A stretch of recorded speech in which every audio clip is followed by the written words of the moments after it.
todos han estado aquí cuando yo he dado las explicaciones de la cena, ¿verdad? Y yo había decidido volver a repetir esas explicaciones de quién toma la cena, por qué se toma, cuáles son los principales elementos, las cosas básicas de la cena, cómo prepararnos para tomarla. Yo había decidido repetirlo todo porque tenía muchas visitas. Pero nadie está aquí hoy. Bueno, yo no sabía que eso iba a pasar, ¿verdad? Pero iba a hacer eso y no tenía entonces que llevar a cabo una gran preparación, era recordar lo que había dicho otras veces. Y dije, déjame entonces preparar la última porción de la primera carta a los Filipenses y hacer el mensaje de la semana siguiente. Y me voy al versículo donde quedamos en el versículo 26 y quedaban los versículos del 27 al 30 de la carta a los Filipenses, de la carta a los Filipenses del apóstol Pablo que estamos predicando el domingo por la mañana. Y cuando leo para preparar el otro mensaje, dije, pero si esto tiene que ver perfectamente con la cena. Nosotros podemos decirle a las personas lo que dice la Escritura que tenemos que hacer, por qué tenemos que luchar. Pero el ser humano es dado al olvido.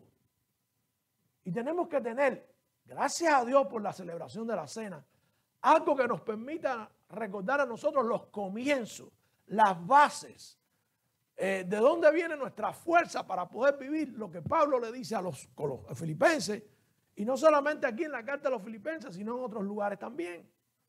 La cena tiene tantos y tantos beneficios y vemos que hay en la cena una oportunidad tremenda de prepararnos, de fortalecernos para poder cumplir lo que dice la Escritura que vamos a enfrentar durante la vida cristiana.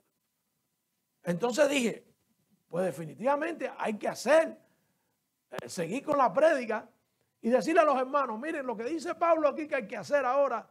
Saben ustedes que Pablo le dio a ellos una disertación acerca de lo que es las victorias en Cristo, cuáles son las verdaderas victorias. Y entonces la gente va a decir, ¿y qué hacemos con el resto de la vida? ¿Cómo luchamos?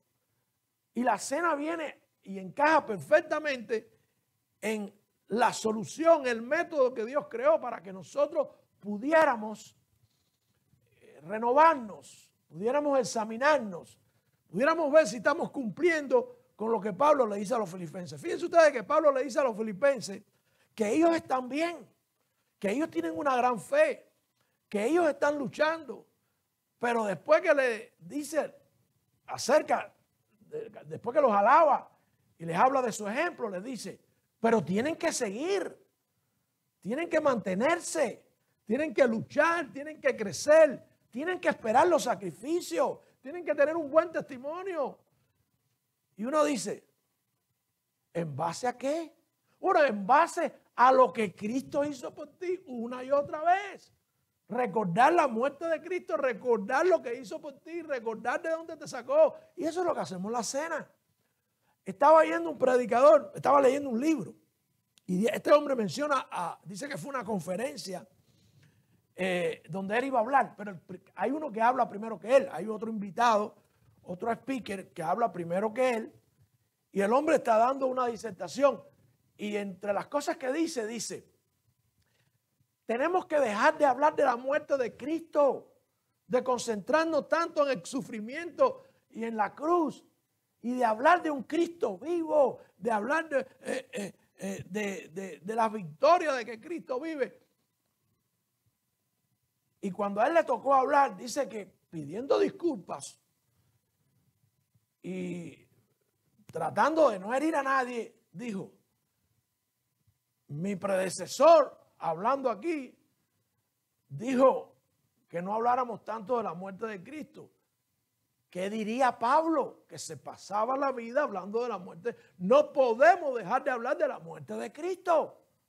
La muerte de Cristo fue por culpa y por nosotros. La muerte de Cristo fue para que nosotros no tuviéramos muerte. No podemos dejar de hablar de la muerte de Cristo. Y en la cena recordamos su muerte, su resurrección, recordamos todo lo que él hizo por amor a nosotros.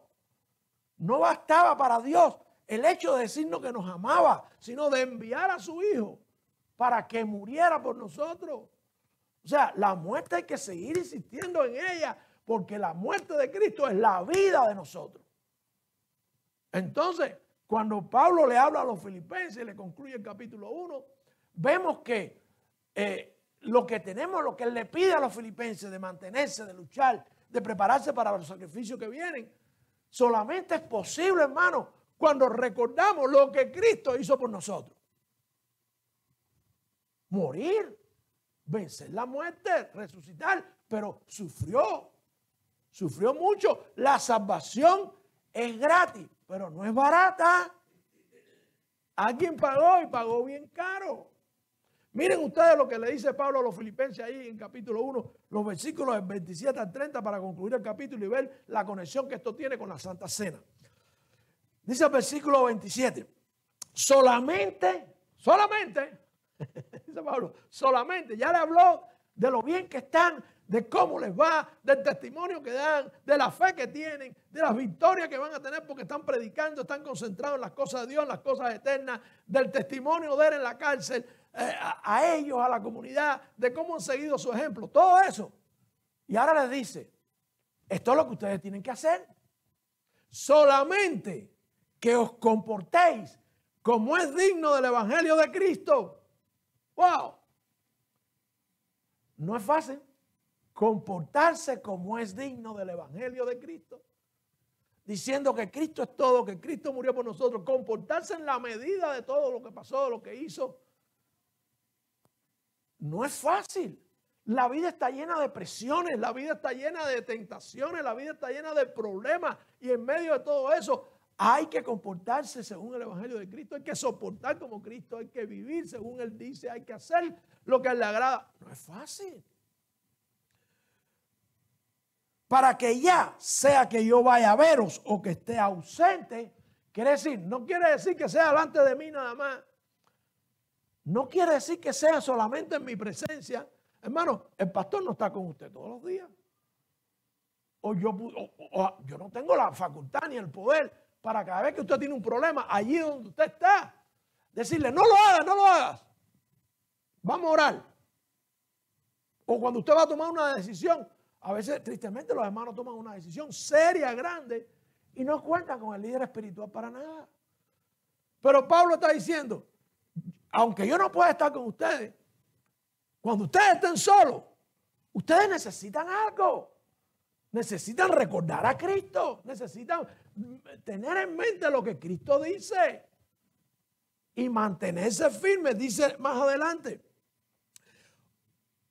O que esté ausente, oiga, de vosotros que estáis firmes en un mismo espíritu, unánimes combatiendo juntos por la fe del Evangelio. ¡Wow! Hay una guerra. Hay una guerra. ¿Y cómo se prepara el soldado para la guerra? ¿De dónde saca fuerzas el cristiano en medio del mundo en que vive, con todo lo que oye, con todo lo que le dicen, con todas las presiones que tiene? ¿De dónde? La cena nos ayuda. La cena nos ayuda a que recordemos de dónde viene el poder, de dónde viene el amor, de dónde viene la fuerza para nosotros enfrentar lo que vivimos. Y el 28 dice, y en nada intimidados por los que se oponen. Hay mucha gente que se opone. Y cuando digo que se oponen, no estoy hablando solamente de los que tienen falsas doctrinas, que esos son bastante grandes y bastante supuestamente poderosos. ¿Ok? Pero estoy hablando también de los que se oponen en el trabajo, en la escuela, en la familia, y nos dicen eso no sirve, eso no vale la pena, el cristianismo pasó de moda, eso no es solución para nada. Hay que enfrentar a toda esa gente. Y hay que hacerlo. Hay que hacerlo con amor, dice la Biblia. O sea que es mucho más difícil. Es más fácil partirle un palo en la cabeza a alguien que con amor decirle, estás mal. Mi Cristo es el único Dios. Que a ellos ciertamente es indicio de perdición, pero a nosotros de salvación. Y esto es de Dios. Esa es la manera que usted expresa que es salvo. Poniendo a Cristo delante de todo el mundo y defendiéndolo a toda costa, dice el versículo 29, porque a vosotros es concedido por Cristo, no solo que creáis en Él, sino también que padezcáis por Él. Ok, vamos a padecer, pero vamos a padecer por Cristo, De todas maneras, hay padecimientos que no tienen nada que ver por nuestra fe. La mayoría de las veces son por culpa de las meteduras de patas nuestras. Pero va a llegar el momento en que si te mantienes firme, si te mantienes fiel, vas a sufrir por causa de Cristo. Llegará el momento. A veces la gente empieza a sufrir desde que se convierte. Y los botan de la casa y el padre le dice que no, y el amigo le dice que no quiere saber nada de él. Yo conocí un pastor que le dijo, la mujer le dijo, si te metes a pastor te rompo la Biblia en la cabeza. La mujer le dijo, él sintió el llamado al pastorado y la mujer le dijo, si te vas al pastorado y dejas el trabajo en la NASA, te mato, porque el seguro que tenían con la NASA era increíble. Y entonces decidió predicar, pero no ser pastor, como Dios lo había llamado, como Dios llama pastorado, que es a 100% full time y todo lo recontrataje que trae el ser pastor. Y dice en el versículo 30, teniendo el mismo conflicto que vistes en mí y ahora oís, está en mí. ¿Cuál es el conflicto que tenía Pablo? Que vimos la semana pasada. Pablo decía, ¿saben cuál es el conflicto de Pablo? Cuando lleguen los sufrimientos y lleguen los dolores por causa del evangelio y la persecución, decir, es mejor irme con el Señor. Pero es mejor irme o quedarme. Me quedo para que mi familia oiga, me quedo para que mis compañeros oigan del evangelio, o me voy y se acabaron todos los problemas. Es un conflicto. Pablo lo tenía y él dice, aquí cada quien tiene que pasar por ese conflicto, porque van a venir los sacrificios y cuando lleguen los sacrificios, qué bueno es que la gente diga, ojalá se acabe todo pronto y me vaya con el Señor. Pero no. Si hay alguien que todavía no conoce de Cristo, si todavía puedo ser útil en la obra de Dios, si todavía la iglesia me puede usar, si todavía el Señor me puede usar, mejor me quedo. Un conflicto lo tenía Pablo y Pablo se lo desea a los filipenses. ¿Qué es lo que vemos aquí que nos ayuda a nosotros o que nos lleva a nosotros de la mano a ver la cena de manera diferente? De manera diferente. Miren, cuando nosotros miramos lo que Pablo le está diciendo ahí en esos versículos a los filipenses, vemos cuatro cosas que Pablo les está pidiendo. Y yo les digo a ustedes, si no recordamos lo que recordamos en la cena apropiadamente, nosotros nunca podremos entender ni enfrentar lo que Pablo le está pidiendo a los filipenses. Y que nos lo está pidiendo a nosotros. En primer lugar, Pablo le pide a los filipenses santidad en el Espíritu Santo. Santidad en el Espíritu Santo. Fíjense ustedes ahí lo que le dice en el versículo 27, en la primera parte. Solamente que os comportéis como es digno del Evangelio de Cristo. Comportarse como es digno del Evangelio de Cristo es vivir en santidad. ¿Qué cosa es vivir en santidad? Con una areola en la cabeza, con un anillo en la cabeza, brillando con una bata blanca y colgado en una pared en una iglesia monumental. No. Santidad quiere decir separado, viviendo diferente, viviendo según preceptos bíblicos, viviendo según lo que Dios desea para ti y no lo que el mundo te quiere imponer. Separado del resto de la gente, que la gente diga, ese no es igual que nosotros. Ese se guía por lo que dice Dios en su palabra. Ese dice que habla con Dios todos los días. Tan loco, dice que hablan con Dios todos los días. Sí, yo hablo con Dios todos los días. Cristo vive, hablé con él por la mañana. Por si ustedes no lo sabían. Eso es lo que es vivir en santidad. Santidad que es basado en que el Espíritu de Dios vive en nosotros, está con nosotros. Y le dice, fíjense como le dice en el 27, solamente como que os comportéis como es digno del Evangelio de Cristo. Nadie puede vivir de esa manera si el Espíritu de Dios no está en él. El Espíritu Santo es el que te guía, el Espíritu Santo es el que te redarguye, el Espíritu Santo es el que te separa, el Espíritu Santo es el que te da fuerza. Pero eso lo recibimos cuando aceptamos la muerte de Cristo como la solución al pecado y el perdón para esos pecados. Y eso lo celebramos, lo recordamos en la cena. Que Cristo murió para eso, para que pudiera venir uno igual que él y vivir en nosotros, el Consolador. Ese espíritu en nosotros es el que nos permite vivir diferente. Hermano, aquí nadie es fuerte. Las presiones son muchas, pero nada es más grande ni más fuerte que el Espíritu de Dios viviendo en nosotros. Es Dios mismo viviendo en nosotros. Pero eso fue posible gracias a la muerte y resurrección de Jesús. Y Jesús dice, hacer esto en memoria de mí, porque yo soy el que le voy a dar el Espíritu. Yo soy el que le voy a permitir vivir en santidad. Dice que es Cristo mismo que vive en nosotros, por tanto nosotros tenemos que vivir entonces como es digno del Evangelio de Cristo. El Evangelio de Cristo es vida, muerte y resurrección de Jesucristo. Eso es una manera de resumirlo. Por nosotros, por nuestros pecados, por amor a nosotros. En segundo lugar, no solamente santidad en el Espíritu. Pablo allí, cuando en el versículo 27, la primera parte, Pablo le dice también, para que sea que vaya a veros o que esté ausente, oiga de vosotros, varias cosas, pero una de ellas es que estéis firmes. Vamos a ver lo que quiere decir estar firme. Miren, el pastor les decía no está con ustedes.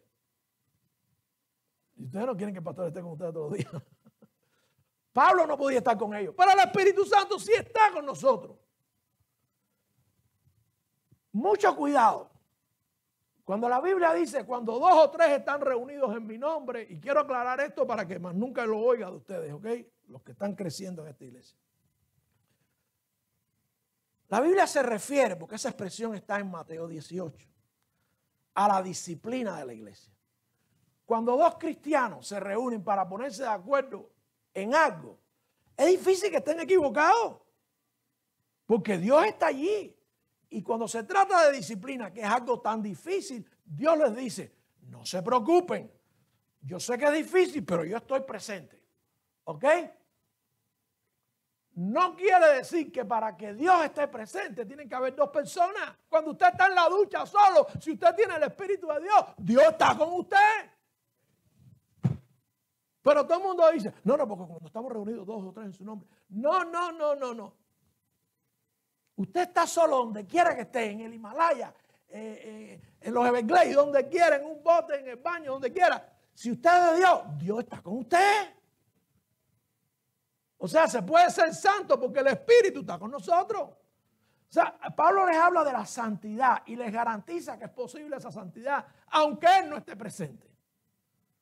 Él es un hombre igual que ellos. El pastor les puede decir el domingo, pero de domingo a domingo usted va a hacer lo que el Espíritu le diga si usted tiene el Espíritu de Dios. ¿Ok?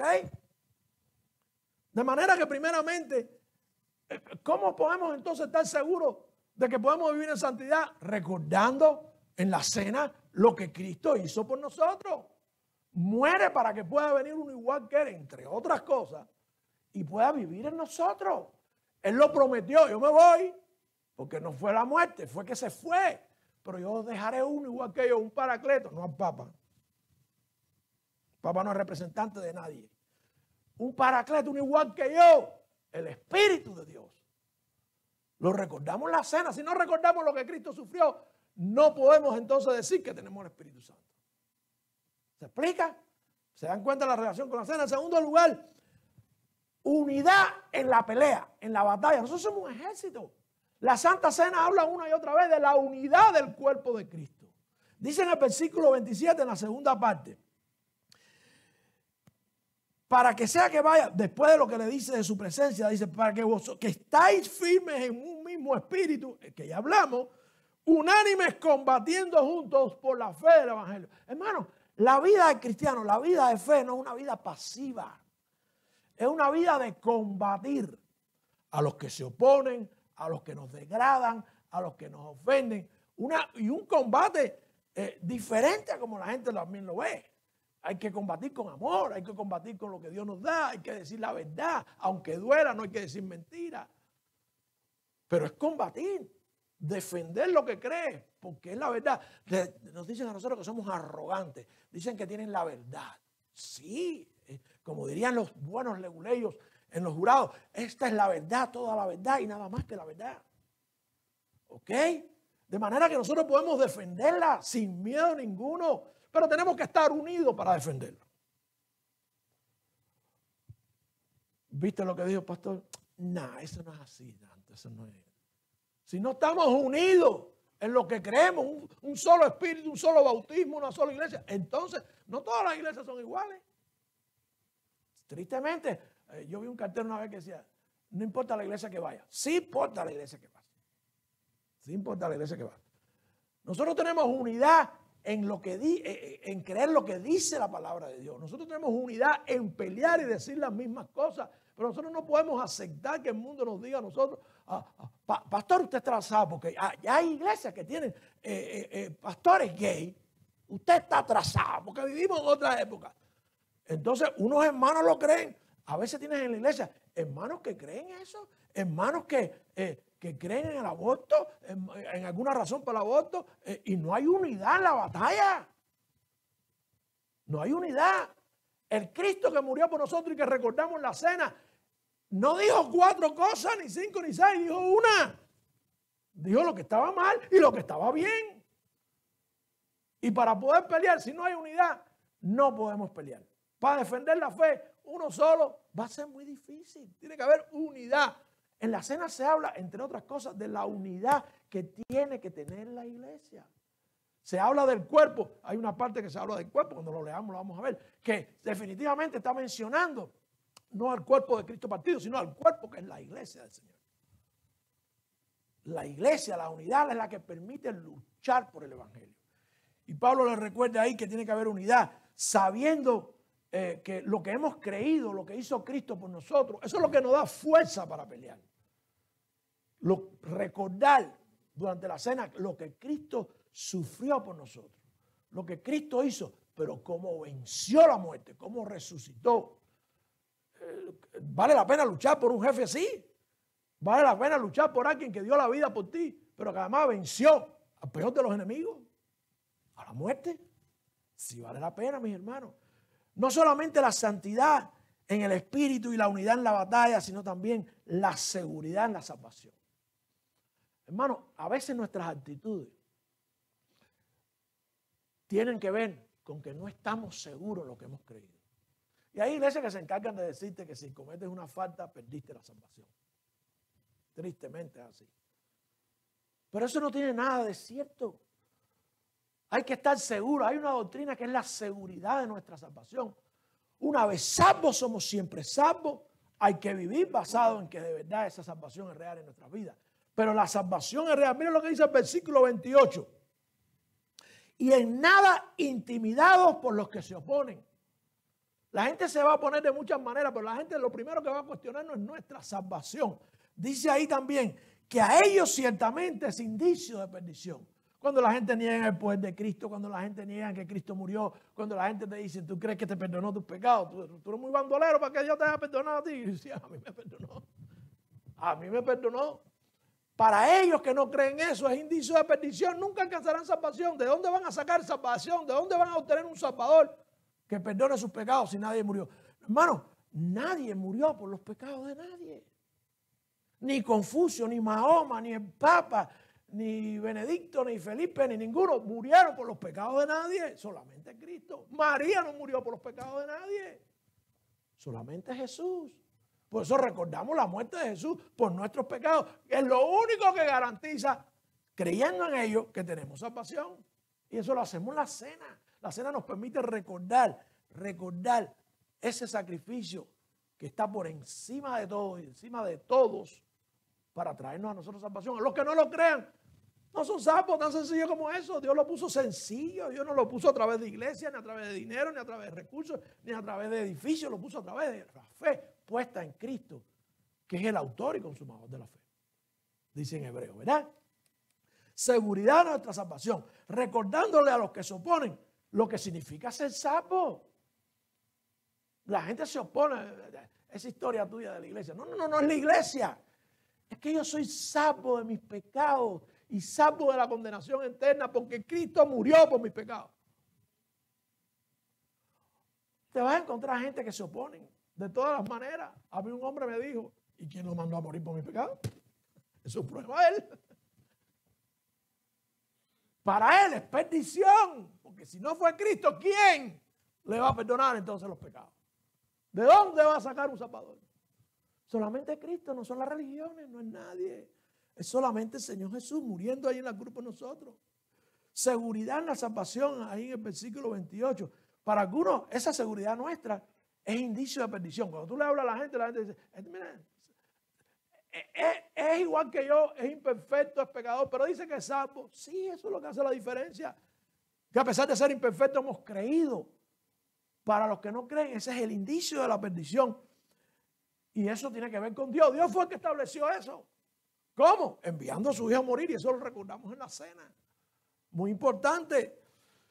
Y no solo también la seguridad de la salvación, sino Pablo le pide a los filipenses disponibilidad para el sacrificio. Bueno, hay que prepararse desde ahora. A lo mejor usted está ya enfrentando persecución. Yo conozco personas que por no vacunarse los botaron del trabajo. Yo conozco personas que se enfermaron psicológicamente por el encierro. Yo conozco personas que la máscara le trajo problemas de salud. Y fue obligado, muchas veces, lugares obligados. Porque nadie espontáneamente, porque no todo el mundo es médico, pero los que dicen que eran líderes del sistema de salud, políticos, con poder, se tomaron la autoridad de decir lo que había que hacer. Y la verdad está saliendo a flote. La verdad está saliendo. Las iglesias cerraron. 20,000 iglesias cerraron.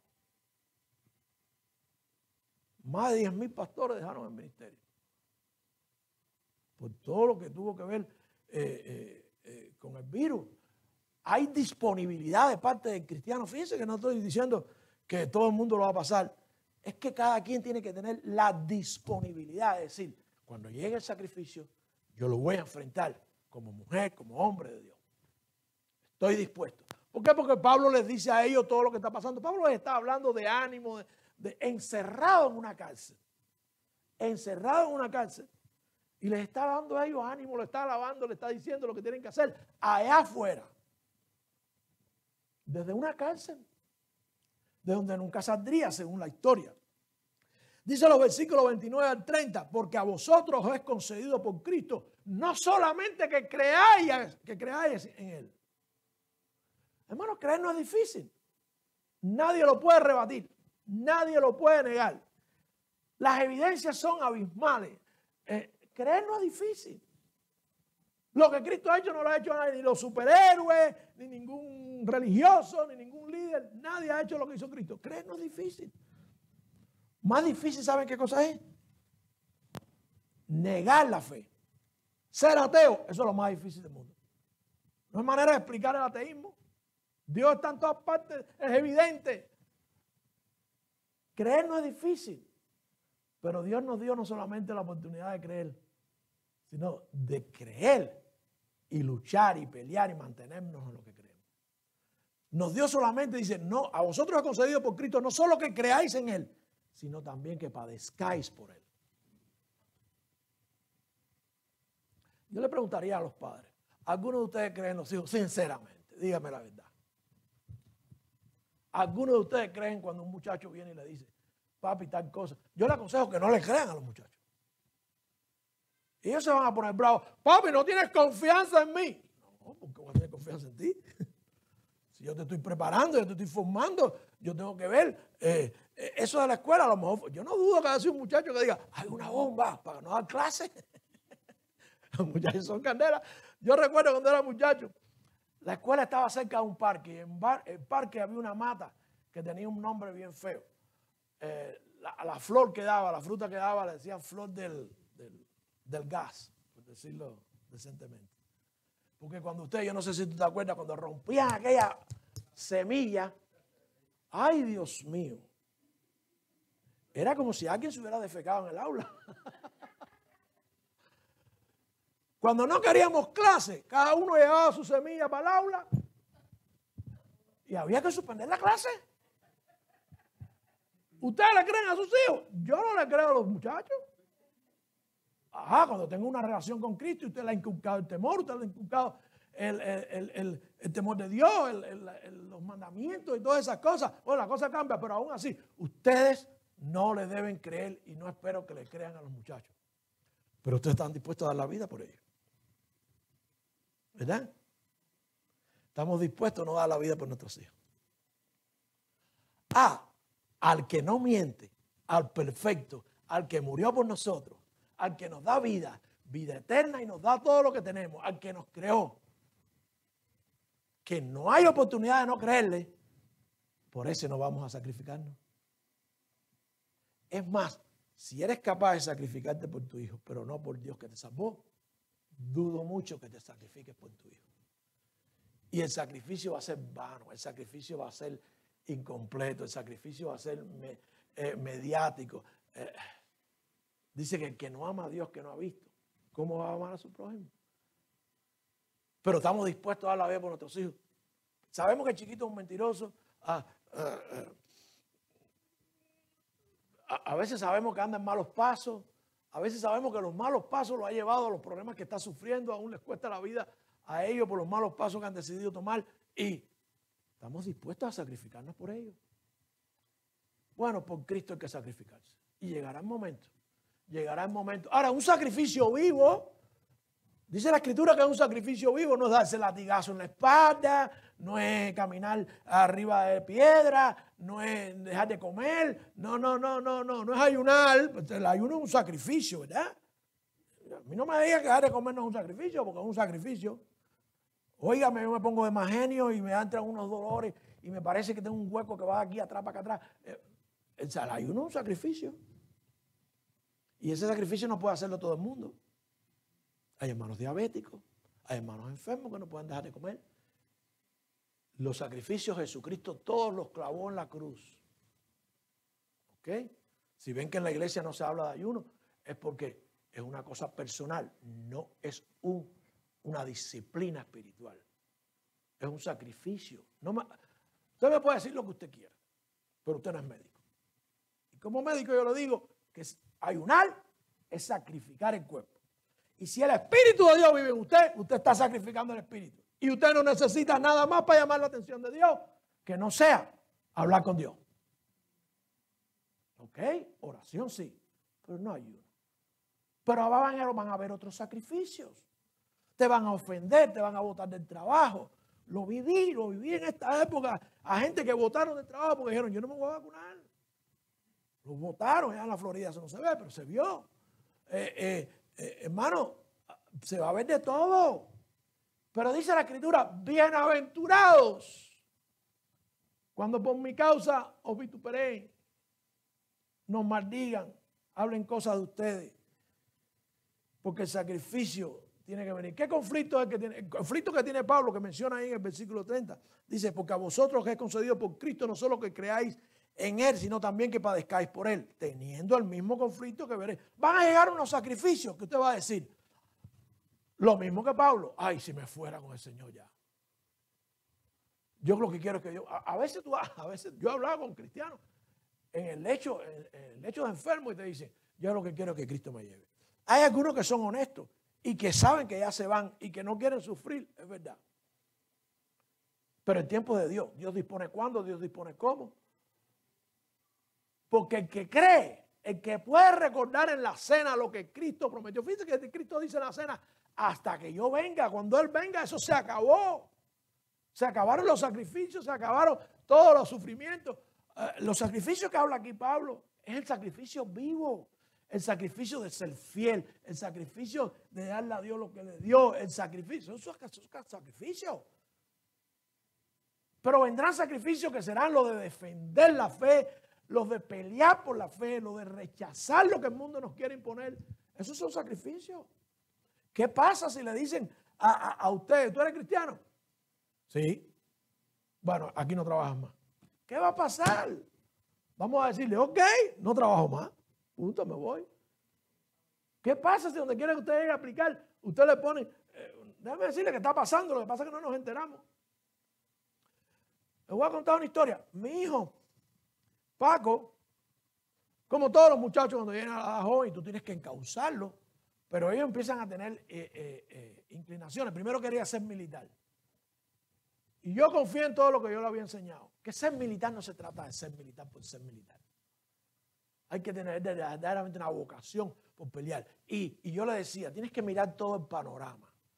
Y una de las cosas del panorama es quién está en el gobierno dirigiendo el ejército. Porque en este país el comandante en jefe es el presidente. Tiene que hacer lo que él diga. Y tú tienes principios cristianos que tú vas a hacer. Se suponía que quien fuera presidente, nadie esperaba que viniera el presidente que vino, pero se suponía que iba a ser presidente y iba a ser un desastre.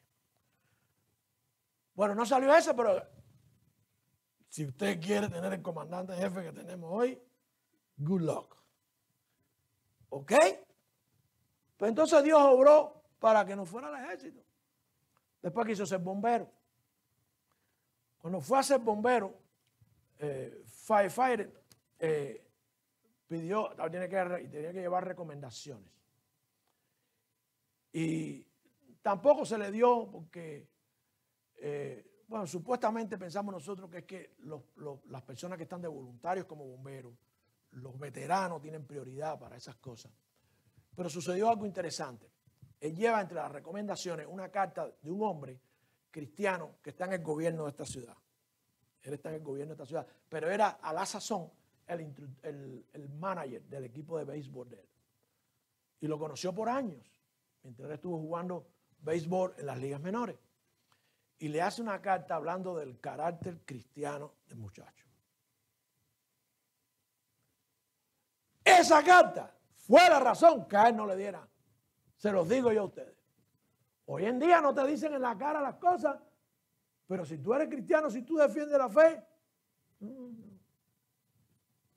vamos a hacer lo otro. Aquí no puede ser, no. Pero cada vez se está haciendo está habiendo una oposición más abierta en contra de lo que es la fe cristiana. Cada vez más, cada vez más. Y todo eso en la cena lo recordamos, los tiempos que van a venir. Dice la Escritura, hasta que Él venga, porque sabemos que van a ser tiempos difíciles, pero todas estas cosas, la santidad en el Espíritu, la unidad en la batalla, la seguridad de la salvación, la disponibilidad al sacrificio, viene de recordar lo que Cristo hizo por nosotros. Vida, muerte y resurrección. Y lo que todavía sigue haciendo. Y lo que todavía hará por nosotros. De manera que cuando nos sentamos a recordar la cena, eso nos da fuerza para poder cumplir los consejos de Pablo en nuestra vida cristiana. Cuando celebramos la cena, mis hermanos, tienen que ser los hijos de Dios. Los que entienden esto, los que están dispuestos a esto, tienen que ser los que han creído y se han bautizado. Pero si usted no se ha bautizado y usted tiene el deseo en su corazón de bautizarse, yo no le voy a impedir la cena. Yo no le voy a impedir la cena. Lo que pasa es que no ha habido tiempo o usted todavía no se lo ha comunicado al pastor, pero usted ya tiene que. Con esto estamos entrando en los requisitos para tomar la cena porque ya vamos a pasar a la ceremonia. La cena es para los que han creído en Cristo. Jesucristo nos llamó. Judas no tomó la cena. ¿Ok? Fueron sus discípulos. Los que son de Dios, los que han creído, los que se han arrepentido de sus pecados, los que tienen ese Espíritu de Dios y entonces vienen a celebrar la fiesta que Cristo nos dejó, sustituyendo una fiesta judía para convertirse en nuestra Pascua. Jesucristo es nuestra Pascua. Él se sacrificó por nosotros. Y eso nos va a motivar a nosotros cuando recordamos, porque el ser humano es tendiente a olvidar. Y Dios quería que recordáramos y por eso nos dejó la ordenanza de la cena. La cena no quiere decir que usted sea perfecto, que usted vaya a alcanzar la salvación porque tome la cena. La cena es, entre otras cosas, para autoexaminarnos. Es ese examen espiritual. No es una autopsia. Nosotros no nos matamos y nos desbaratamos. No. Pero es un autoexamen, es un check-up, es un chequeo médico para ver cómo estamos nosotros en nuestra vida. Hay pecado en su vida. Hay muchos hermanos que te dicen que no toman la cena porque ellos están haciendo algo que a Dios no le gusta. ¿Y por qué el día de la cena no te arrepentiste de ese pecado? Y decidiste entonces, cuando recordaste lo que Cristo hizo por ti, dejar de hacerlo y continuar adelante. La cena, como ustedes saben, tiene como parte, nosotros le damos la oportunidad a los hermanos de orar, poniendo a un lado los pecados. Cualquiera que sea, hay algún problema con un hermano. Yo he predicado esto en algunas iglesias y he visto hermanos levantarse y ir a otro hermano y decirle, perdóname por lo que te hice, antes de tomar la cena. ¿Verdad? La cena es un momento especial, pero es para los que tienen esa disposición de querer arreglar las cosas con Dios. De manera que no hay razón para no tomar la cena. Estás aquí, pero no puedes tomar la cena porque tú no has recibido a Cristo como tu Señor y Salvador. Porque tú no le has dicho, reconozco que soy pecador y hoy he oído que hay una oportunidad de salvación. Yo me arrepiento de mis pecados y te pido perdón orándole a Dios ahí donde tú estás. Y como me arrepiento y tú me has salvado, yo voy a hacer lo que tú dices y voy a comenzar por el bautismo. Yo no soy nadie para impedirte la cena, entonces. Pero si tú sigues rebelde y estás sentado, pero no quieres alcanzar esa pasión, no quieres aceptar a Cristo, la cena no es para ti. La cena es para los hijos de Dios. Pero hoy tú puedes ser hijo de Dios, de manera que no hay razón para dejar la cena. Hay pastores que te dicen que si tú no aceptas a Cristo en su iglesia, si vienes de visita a otra iglesia y te salvaste en otra iglesia, en otro país, no puedes tomar la cena. No, ¿por qué no? Pues no es un solo Dios, no es un solo Espíritu, no es un solo bautizo. Entonces, ¿por qué si tú estás de visita y están tomando la cena, tú no vas a participar? Se dan cuenta que no hay razón para tomar una cena porque todo tiene solución. Y cuando tomamos la cena hacemos algo bien simple. 2 elementos que el Señor dejó. El jugo de uva. Jugo de uva no vino con ningún alcohol. Jugo de uva. ¿Ok? No fermentado, representando su sangre derramada para darnos a nosotros una nueva oportunidad de relación con Dios, un nuevo pacto en su sangre, recordando la sangre, y el cuerpo partido por todos los pecados. Todas esas cosas que pasaron, representadas en esos símbolos, nos permiten a nosotros vivir esta vida que Pablo le dijo a los filipenses que tenían que vivir. Y esos son los requisitos para tomarla. ¿Cuál es la condición suya hoy? En estos momentos vamos a orar y vamos a poner juntos los 2 momentos de oración.